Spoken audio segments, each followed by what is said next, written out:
Hello, this is Naomi Bennett with Learn Astrology Now. I've been a little late this week since I've had laryngitis over the weekend, but we are getting this out now because I have my voice back.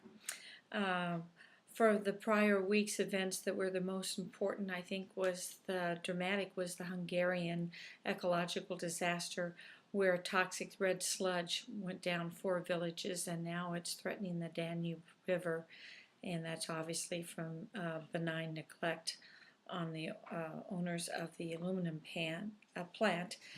But note that we had an announcement that the Bank of Japan is following the lead of the U.S. Federal Reserve in doing QE2, which is quantitative easing, which is buying up the U.S. bonds, trying to reduce our debt.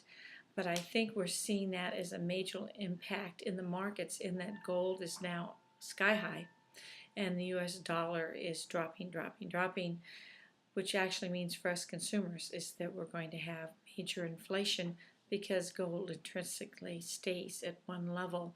The only reason it's going high is because the dollar is losing its value right now. And then we had a major announcement that there were a major pullback by banks on foreclosures because Citigroup had been sued for racketeering for not having their documentation in place for all the foreclosures they were doing. And therefore, B of A, JP Morgan, and GMAC have all stopped their foreclosures at the moment. It'll be a delay, but I don't think it's going to stop the quantity of foreclosures that are in the mix. And that we had a Chinese dissident win the Nobel Prize, and then China quickly did a blackout of his name.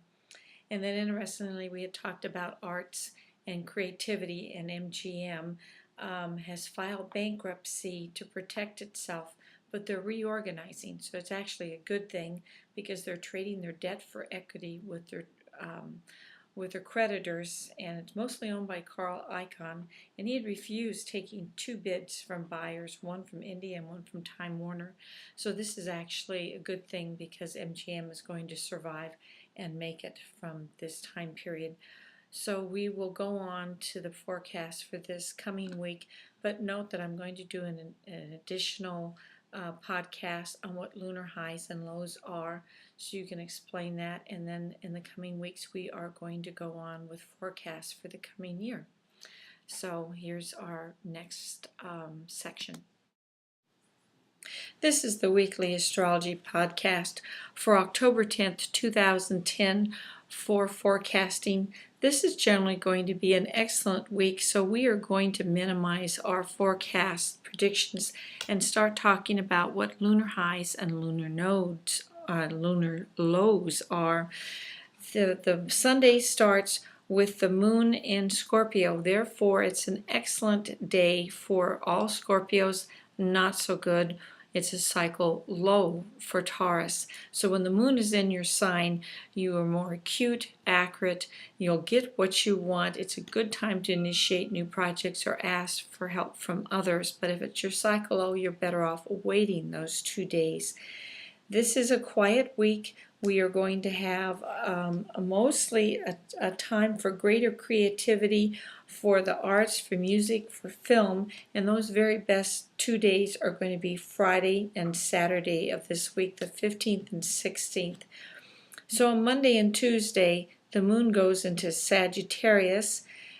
Therefore, it's a cycle high for Sagittarians, but a cycle low for Geminis. So it's a great time for Sagittarians to act. Geminis need to lay back and wait for those 2 days to pass.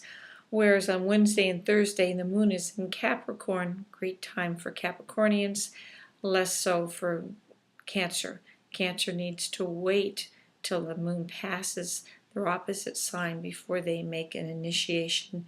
Then Friday, Saturday, it's a great day for Aquarius because the moon is in Aquarius. Not so good for Leos. So that gives you an idea when I talk about where the moon is to what the cycle high or the cycle low is, and it's your exact opposite sign from where the moon is. So I hope that gives you a little hint of cycle highs and cycle lows for you to utilize for your week ahead.